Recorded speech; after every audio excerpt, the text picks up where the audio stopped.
నెల్లూరు జిల్లా ఆత్మకూరు మున్సిపాలిటీలో అధికార పక్షం ప్రతిపక్షాలు కుమ్మక్కై నిధులు దుర్వినియోగానికి పాల్పడుతున్నారని సిపిఎం నాయకులు ఆరోపించారు. పట్టణ సుందరీకరణ పేరుతో ప్రజాధనాన్ని దుర్వినియోగం చేయడం సమంజసం కాదంటూనే నెల్లూరు పాలెం నుంచి పాత ఎల్ఐసి కార్యాలయం పాత మట్టి నీటి వసతి ఉన్న డివైడర్లో కేవలం 252 మొక్కలు నాటి 45 లక్షల రూపాయలు ఖర్చు చేసినట్టు లెక్కల్లో చూపారన్నారు. 14వ ఆర్థిక సంఘానికి సంబంధించి పనుల బిల్లులు 15వ ఆర్థిక సంఘం నిధుల నుంచి చెల్లించడం సబబు కాదని సందర్భంగా వారు పేర్కొన్నారు. 14వ ఆర్థిక సంఘానికి సంబంధించినటువంటి వ్యయ ప్రణాళిక అస్తవ్యస్తం చేసి పర్సంటేజ్ రూపంలో పంచుకుంటున్నారని ఆరోపించారు. దాని మీద చర్చ జరగలేదు. అయ్యా, గతంలో మీరు మంత్రిగా ఉన్నప్పుడు ఆ రోడ్ని వెడల్పు చేయడానికి నిధులను సమకూర్చారు. ఏ కారణాల చేతనో అది కార్యరూపం దాల్చలేదు. తరువాత వచ్చినటువంటి ప్రభుత్వం దాన్ని ఊసే లేకుండా చేసింది.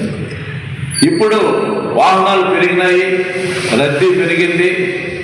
ప్రజలు నిత్యం టెన్షన్ తోటి అక్కడ ప్రయాణం చేయాల్సినటువంటి పరిస్థితి ఏర్పడింది. ప్రధానంగా పాదచారులు ప్రాణాలను అరచేతిలో పెట్టుకొని నడవలసినటువంటి పరిస్థితి ఏర్పడింది. మీరు అనేక సందర్భాల్లో ఆ రోడ్లో వెళుతున్నారు, వస్తున్నారు. ఇకనైనా దృష్టి పెట్టి మీరు దాన్ని కార్యరూపంలోకి రావాలని చెప్పి సిపిఎం పార్టీగా ఆత్మకూరు పట్టణ తరఫున మిమ్మల్ని విజ్ఞప్తి చేస్తున్నాం. కౌన్సిల్ సమావేశంలో ఏకపక్షంగా వైసీపీ టీడీపీ కౌన్సిలర్స్ మిలాఖతై ప్రజల నుంచి వసూలు చేసిన పన్నుల రూపంలో వచ్చిన నిధుల్ని దుర్వినియోగం సంబంధించినటువంటి అన్ని అజెండాలు ఆమోదించుకున్నారు. ముఖ్యంగా చాలా నెలల తర్వాత ఆత్మూరు మున్సిపల్ కౌన్సిల్ సమావేశం జరిగింది. ఆత్మూరు పట్టణ ప్రజలు ఎదురు చూస్తున్నారు. కౌన్సిల్ సమావేశం జరిగితే ఈ 23 వార్డులో రోడ్లు, డ్రైనేజ్ నిర్మాణాలు జరుగుతాయి. దానికి సంబంధించిన చర్చలు జరిగి బడ్జెట్ని కేటాయించి ఈ ఆత్మూరు మున్సిపాలిటీ అభివృద్ధికి నోచుకుంటుందని చెప్పి ఎంతో ఆశపడ్డారు.